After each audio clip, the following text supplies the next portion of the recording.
Moi, c'est Yann Valvenderen. Je suis chef culture au château d'Auvernier, ici à Neuchâtel.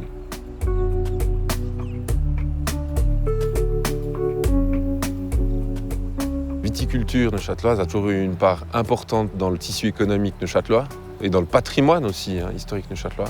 Le château d'Auvernier, d'ailleurs, date de plus de 400 ans.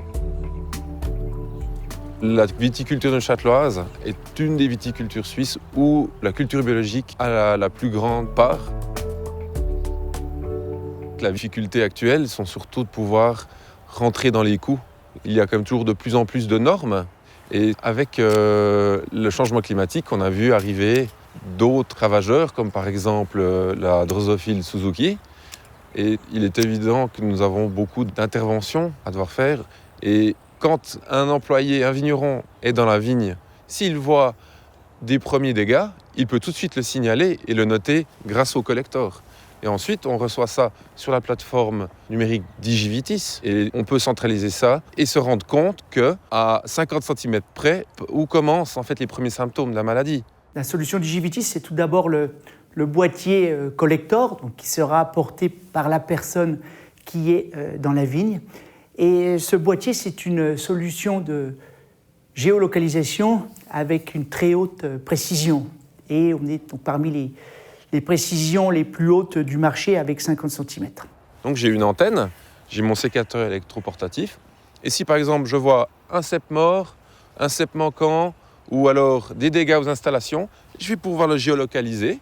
Et la solution connectée Digivitis nous permet vraiment de pouvoir apporter une valeur ajoutée à tous nos produits. C'est-à-dire qu'on va pouvoir maîtriser les coûts, on va pouvoir être plus effectif dans les passages. Et cette digitalisation, cette centralisation numérique permet aussi d'avoir moins de travail au bureau, moins de travail administratif. Cette solution digitale est née durant le master InnoKick de la HESSO.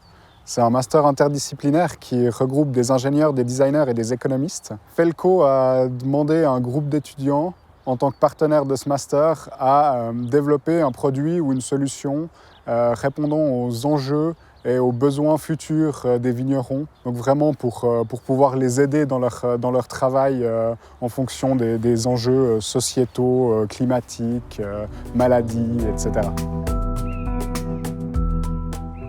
Le canton de Neuchâtel nous a vraiment aidés dans la création du dossier. C'était la première fois qu'on faisait un tel financement. Et c'est vraiment eux qui nous ont apporté toute cette notion de consortium avec des écoles, des entreprises technologiques, des vignerons qui sont le client final pour qu'on puisse vraiment monter un dossier complet qui soit accepté par la suite par la nouvelle politique régionale pour toucher ces fonds. Le projet Digivitis a été soutenu parce que c'est un projet qui rassemble plusieurs partenaires de différents domaines. Alors, le côté innovant, c'est la digitalisation dans la viticulture, mais aussi, on l'a vu, ça pourrait être utile dans le domaine du bâtiment ou d'autres domaines industriels, ou la gestion de parcs dans l'urbanisme. Cette collaboration, ce qui est vraiment spécial, c'est le lien entre des ingénieurs, des instituts académiques technologiques, des industriels, et puis de l'autre côté, des vignerons. C'est que quand on met dans le même creuset le savoir-faire de différents partenaires de la région, voilà ce qui arrive, une innovation disruptive qui, au final, va nous permettre d'augmenter la compétitivité de notre entreprise, d'augmenter la compétitivité de nos partenaires et de créer de la valeur ajoutée.